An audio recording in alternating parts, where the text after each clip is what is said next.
Hello viewers, this is Suman Dutta. তো আজকে present হলাম নতুন একটা ভিডিও নিয়ে। আজকে থাকছে ত্রিপুরা ক্লাস 10-এর জন্য এসএসটি থেকে কিছু গুরুত্বপূর্ণ এক কথা উত্তর। অবশ্যই সবাই ভিডিওটা প্রথম থেকে লাস্ট অবধি নিশ্চয়ই দেখবে, কারণ তোমরা জানো যে প্রত্যেকটা ভিডিও কিন্তু খুবই ইনফরমেটিভ হয়ে থাকে।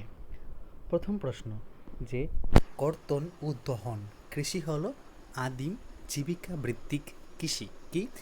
কর্তন ও দহন কৃষি হলো আদিম জীবিকা ভিত্তিক কৃষি। রেগুন নামে পরিচিত যে মৃত্তিকা তা হলো কৃষ্ণ মৃত্তিকা। চিপকো আন্দোলনের মাধ্যমে বনভূমি সংরক্ষণ করা হয়। কোন নদীকে দুঃখের নদী বলা হয়? দামোদর নদীকে দুঃখের নদী বলা হয়। চুনাপাথর একটি মাত্র খনিজ দিয়ে তৈরি হয় বা গঠিত হয়। ভারতের বৃহত্তর বন্দর হল মুম্বাই বন্দর। ভারতে ব্যাঘ্র প্রকল্পের সূচনা হয় 1973 সালে। ভারতে আর্থিক সংস্কার 1991 সালে প্রবর্তিত হয়। বেসরকারি ক্ষেত্রের মূল লক্ষ্য ছিল মুনাফা অর্জন। এইচডিআই এর ফুল ফর্ম কি? Human development index. দস্তুরি কি? এক ধরনের উৎকোচ। কোন যুদ্ধকে জাতিসমূহের যুদ্ধ বলা হয়? লাইপজিগের যুদ্ধকে।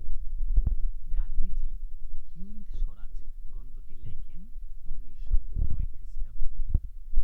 গান্ধী আরউইন চুক্তি অন্য কি নামে পরিচিত? দিল্লি প্যাক্ট বা দিল্লি চুক্তি নামে পরিচিত। সেফটি ল্যাম্পের আবিষ্কারক কে ছিলেন? Humphry Davy. Hero of the two worlds নামে কে পরিচিত ছিলেন? গ্যারিবল্ডি। কে ছিলেন? গ্যারিবল্ডি। এই হলো গুরুত্বপূর্ণ 16টা প্রশ্ন।